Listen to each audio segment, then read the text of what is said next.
တဲရီမှထွက်ပေါ်လာသောဘီရင် Francis Ngannou ရဲ့အကြောင်းတရားကိုဖန်တီးခဲ့သော Power နဲ့ Johnny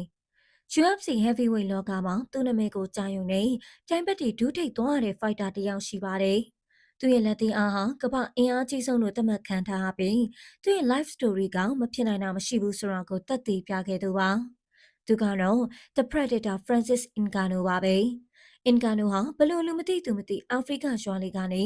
UFC ရဲ့အကြီးမြတ်ဆုံး KO artist ဖြစ်လာခဲ့တယ်လေ။ဒီလေးမိနစ်မှာသူ့ရဲ့အမကန်ခီးကိုလေ့လာကြည့်ကြရအောင်ပါ။အင်ကာနိုရဲ့ငယ်ဘဝဟာကြမ်းတမ်းခက်ထန်ခဲ့ပါတယ်။ခင်မရောမှာဆင်းရဲတဲ့မိသားစုကမွေးဖွားလာပြီးအသက်10နှစ်အရွယ်ကလေးကတဲတွင်းမှာအလုပ်သမားဖြစ်ဝင်ရောက်လုပ်ကိုင်ခဲ့ရပါတယ်။အင်ကာနိုဟာအဲ့ဒီအချိန်မှာသူ့ရဲ့တခုတည်းသောအိမ်မက်ကလက်ဝဲသမားဖြစ်ဖို့ပဲဖြစ်ပါတယ်။အသက်26နှစ်အရွယ်မှာအင်ကာနိုဟာဥရောပကိုလာဖို့ဆုံးဖြတ်ခဲ့ပါတယ်။ဖနက်တရံဝစ်စားတစုံသာပါလာတဲ့အင်ကာနိုဟာဆာဟာရသဲကန္နာယာကိုဖျက်ပြီးတရားမဝင်ဝင်ရောက်သူအဖြစ်ပြင်သစ်ပါရီကိုရောက်လာခဲ့ပါတယ်။လက်ပြီးမှာ homeless ဖြစ်နေခဲ့ရပြီးမှ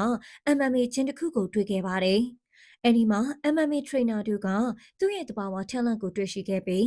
MMA လေ့ကျင့်ရေးကိုအခမဲ့ပေးခဲ့ရကနေ The Predator ရဲ့ခီးစတင်ခဲ့ပါတယ်။ UFC ကိုရောက်လာပြီးနောက်အင်ကာနိုဟာ heavyweight တန်းကိုလက်သီးနဲ့ချွေချခဲ့ပါတယ်။ Overeem, Cain Velasquez, Junior Dos Santos တို့လိုကန်နိုဝင်ဖိုက်တာတွေကိုပထမကြီးမှာပဲ KO နဲ့အနိုင်ယူခဲ့ပါတယ်။သူရဲ့လက်သီးဟာ96 horsepower ရှိပြီး Ford Escort ကားကိုတိုက်မိရနဲ့ညီမျှတယ်လို့ UFC Performance Institute ကတရားဝင်မှတ်တမ်းတင်ထားပါတယ်။အင်ကာနိုရဲ့ KO တွေဟာ technical striking မဟုတ်ပါဘူး။ဒါရောနီချာရဲ့ force ပါပဲ။အင်ကာနိုဟာ UFC ချန်ပီယံဖြစ်လာပြီးနောက်လွတ်လပ်မှုနဲ့ပုံမကောင်းမွန်တဲ့လာစားအတွက် UFC ကိုစွန့်ခွာခဲ့တဲ့တတိရှိတဲ့ fighter အဖြစ်သမိုင်းဝင်ခဲ့ပါတယ်။ဘောင်ဆင်လောကမှာ Tyson Fury လို heavyweight king ကို knock down လုပ်ပြီးကမ္ဘာကြီးကိုအားသိမ့်စေခဲ့ပါတယ်။ Anthony Joshua ကိုရှုံးခဲ့ပေမဲ့အင်ကာနိုဟာ MMA ကနေထွက်ပြီးဘောင်ဆင်မှာပါ top level မှာရှင်ပြိုင်နိုင်နေဆိုတာကိုပြသခဲ့ပါတယ်။အခုချိန်မှာအင်ကာနိုဟာ PFL မှာ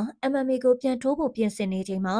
UFC နဲ့ talk တွေပြန်စနေတယ်ဆိုတဲ့ကောလာဟလတွေထွက်နေပါတယ်။အင်ကာနိုပဲကိုပဲသွားသူ့ရဲ့ power ဟာ combat sport လောကကိုအမြဲတမ်းချင်းချောင်နေမှာပါ။ Francis Ngannou ရဲ့ဘဝကတဲရဲအလုပ်သမားကနေကမ္ဘာကြောက်စရာအကောင်းဆုံး fighter အဖြစ်ရောက်ရှိလာတဲ့ story ဟာဘယ်တော့မှမေ့ပြောက်ခံရမှာမဟုတ်ပါဘူး။တဲ့မြင်မှာအင်ကာနိုရဲ့အကောင်းဆုံး KO ကပါလေ UFC ကိုပြန်လာတဲ့လားဆိုတော့ comment မှာဆွေးနွေးပေးပါအောင်ရှင်။ UFC Legend content တွေအတွက် subscribe လုပ်ထားပေးဖို့မမေ့ပါနဲ့နော်။